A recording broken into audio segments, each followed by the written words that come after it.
He hasn't put on the jersey. He hasn't heard the national anthem under the lights. But Emeka Egbuka is already changing the temperature in Tampa Bay. One glance at the Buccaneers' practice facility, and you'd think this kid had already made the Pro Bowl.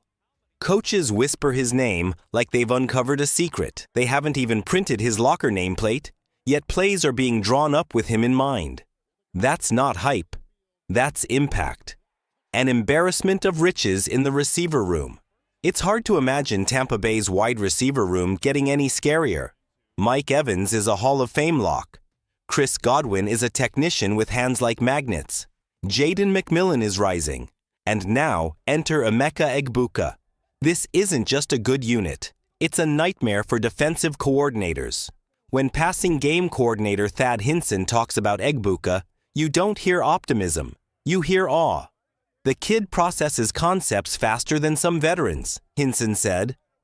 We can line him up in the slot, out wide, in motion. He just gets it. 4 receivers. All of them versatile. All of them dangerous. All of them capable of lining up anywhere on the field. Defenses won't just struggle to cover them. They won't know who to cover. Tailored for terror. The rookie gets his own playbook.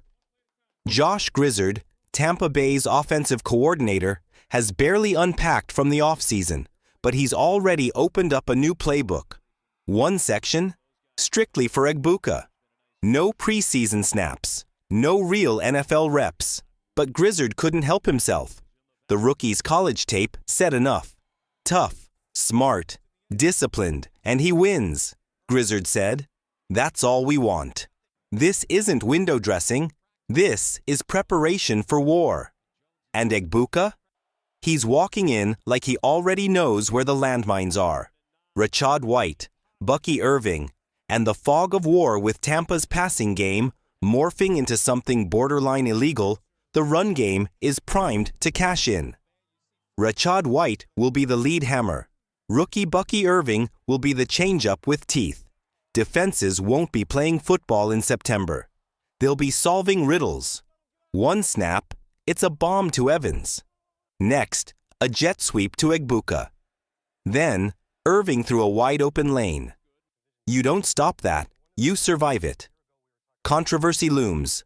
The Tush push returns. As if the Tampa Bay offense wasn't stirring enough noise, the next flashpoint involves controversy, brute force, and one play that has split the NFL in two. It's back. Legal. Unchecked. Feared. The Tush push. For those unfamiliar, it's a quarterback sneak on steroids. Jalen Hurts crouches under center. The entire offensive line lunges forward. 2 backs shove from behind. It's less play and more physics equation. Some call it gritty. Some call it rugby. Everyone calls it unstoppable. The Eagles have perfected it. The league tried to bury it. The Packers lobbied for its ban using an old provision that once outlawed aiding a runner. It didn't work. And now, with Tampa Bay gearing up to face it again, the stakes just got a little higher. This isn't just hype. It's a warning shot. This is your warning. Tampa Bay's rookie isn't coming. He's already here. And with a full arsenal being built around him before he's even broken a sweat, the league better start paying attention. From explosive rookies to rulebook drama, the Bucs are headed into 2025 not just to play, they're coming to shake foundations. They tried to kill it.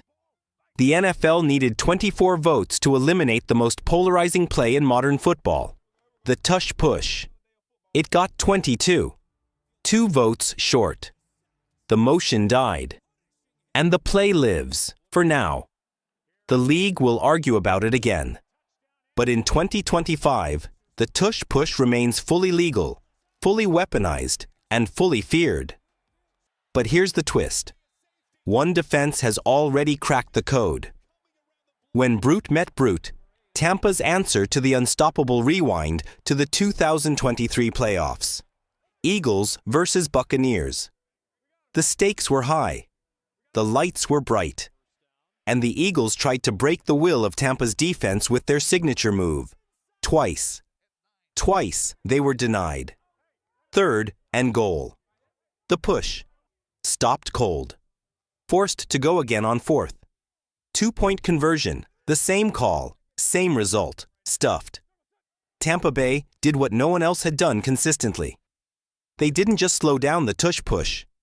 They stonewalled it, and the reason why comes down to one name: Vita Vea. Vita Vea, the immovable object. You want to push a quarterback 2 yards through traffic? Try doing it with a 347-pound behemoth planted in the A-gap. Vita Vea isn't just a nose tackle. He's a living contradiction to momentum. A man whose presence alone alters physics. Offensive linemen get swallowed. Running backs get swallowed. And on plays like the tush push, quarterbacks disappear into a wall of Samoan granite. It wasn't just coincidence that both failed attempts against Tampa started with Vea anchoring the middle. He doesn't just disrupt the play, he erases it. Not against it, just better than it. To be clear, head coach Todd Bowles and general manager Jason Licht aren't lobbying for rule changes. They aren't crying foul or begging the league to intervene. They welcome it. Both men have spoken openly about the play. They see it as a challenge, not a cheat code. And while Tampa's ownership never disclosed where their vote landed on the motion to ban it, there's a feeling inside one Buccaneer place. Let them run it. We'll stop it. That's the mentality. And in week 4 of the upcoming season, the Bucs return to Philadelphia, the very arena where they showed the league that the unstoppable might not be so. Offensive innovation, defensive violence, a dangerous mix. There's something brewing in Tampa Bay. On one side of the ball, a young offensive mind is scripting plays for weapons he hasn't even fully unwrapped yet. On the other side, a front seven built on violence and leverage has already ruined the most physical play in football. They're not chasing headlines. They're building something scarier. Quietly, methodically, unapologetically. And if the tush push has become the symbol of brute dominance in the NFL, then Tampa Bay has become the symbol of resistance. You don't outvote it. You outhit it. This isn't just about one game in September. This is about what it means to be built different.